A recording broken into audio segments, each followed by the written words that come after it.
शेवगाव तालुक्यात समस्त मुस्लिम समाजाच्या वतीने जे भारत सरकारने वक्फ संशोधन अधिनियम 2025 काळा कायदा मुस्लिम विरोधात आणला, त्याच्या विरोधात दिनांक 30 एप्रिल 2025 रोजी रात्री 9 ते 9:15 100% बत्ती गुल लाईट बंद करण्यात आले.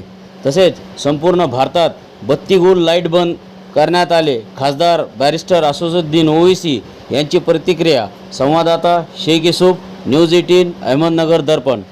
All India Muslim personal law board की जानिब से जो प्रोटेस्ट कॉल दिया गया था बत्ती गुल का, वो बहुत कामयाब रहा. गैर मामूली उसका स्पॉन्टेनियस रिएक्शन रहा और ख़ास तौर से तेलंगाना, हैदराबाद और कर्नाटका से जो अभी तक हमारे पास रिपोर्ट्स आ रहे हैं, पूरे लोगों ने बिला लिहाज मज़हब मिल्लत इसका साथ दिया है. मैं उनका शुक्रिया अदा करता हूँ.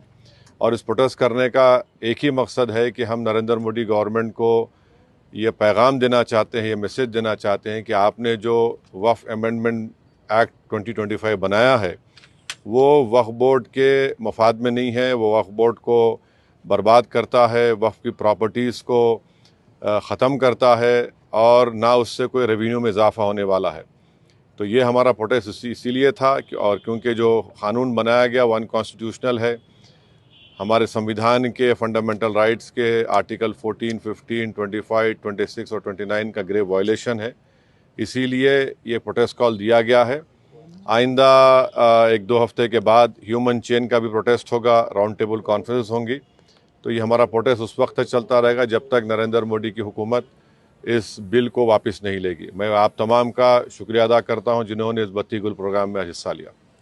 जिस तरह के ये बत्ती गुल कार्यक्रम या प्रोग्राम की जब बात करते हैं तो आपको क्या लगता है कि इस तरह के प्रोग्राम से क्या संदेश या क्या असर हो सकता है? नहीं, ये देखिए, ये स्पॉन्टेनियसली जनता ने 15 मिनट के लिए अपने घर की लाइट को बंद किया, अपने कमर्शियल इस्टेब्लिशमेंट्स की लाइट को बंद किया. और एक मैसेज हम देना चाह रहे हैं प्रधानमंत्री नरेंद्र मोदी को कि आपने जो क़ानून बनाया वो अनकॉन्स्टिट्यूशनल है, वो ब्लैक लॉ है, वो वक्फ प्रॉपर्टीज़ को बचाने के लिए नहीं, वक्फ प्रॉपर्टीज़ को बर्बाद करने के लिए. और एक ऐसा एक्ट आपने बनाया जो भारत के मुसलमानों की मस्जिदों को, कब्रस्तानों को, वक्फ की प्रॉपर्टीज़ को उनसे छीनने का एक एक्ट बनाया आपने. जिस तरह का भी माहौल बना हुआ है देश में, आतंकवादी जो घटना हुई है, आपने भी उसको कंडेम किया है, लेकिन ऐसे हालात में आपको लगता है कि देश में अगर अंदरूनी तौर पर इस तरीके से विरोध होगा? नहीं, देखिए, जहाँ तक पहलगाम में जो हुआ है उसको तो हम आउटराइटली कंडेम कर रहे हैं और करते रहेंगे. और हमने उस टेररिस्ट एक्ट को ज़िम्मेदार पाकिस्तान की इस्टेब्लिशमेंट, पाकिस्तान की सरकार को खड़ाया है और उन्हीं की पूरी सरपरस्ती में, उन्हीं की तायद, उन्हीं के सपोर्ट और फाइनेंशियल सपोर्ट से, मिलिट्री ट्रेनिंग से वो आतंकवादी पाकिस्तान से बॉर्डर क्रॉस करके पहलगाम तक आए और वहाँ पर उन्होंने 26 टूरिस्ट को जान ली. और सबसे अफसोसनाक और सबसे तकलीफ़देह बात यह है कि उन्होंने उनकी फैमिलीज़ के सामने ख़वातीन को, महिलाओं को, बच्चों को अलग किया और मर्द लोगों को एक जगह खड़ा करके उनका रिलीजन पूछकर, जो हिंदू थे, उनको गोली मारी. तो वो तो कंडेमनेबल है, उस पर कोई डिस्कशन होने की ज़रूरत भी नहीं है. जहाँ तक हमारा ये प्रोटेस्ट है इस क़ानून के ख़िलाफ़, वो तो एक ऑनगोइंग प्रोटेस्ट था. और आपको मालूम होगा कि all India Muslim personal law board ने उस टेररिस्ट एक्ट को कंडेम किया और क़रीब 3 दिन तक हमने अपने प्रोटेस्ट को रोक के रखा.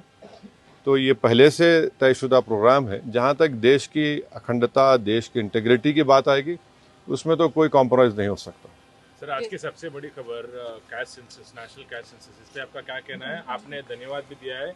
एक तरफ क्रेडिट लेने की बात हो रही है, एक तरफ बीजेपी कह रही है कि तो मैं आपसे रिक्वेस्ट करूँ, कल सुबह बात करेंगे ना, अपन आराम से बात करेंगे.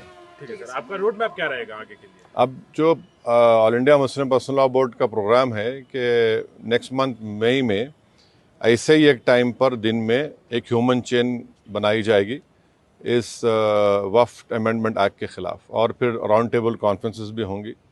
तो बकरीद से पहले 6 जून तक ये प्रोटेस्ट प्रोग्राम चलेगा. बाद का program all India Muslim personal law board तय करेगी. कांग्रेस अपनी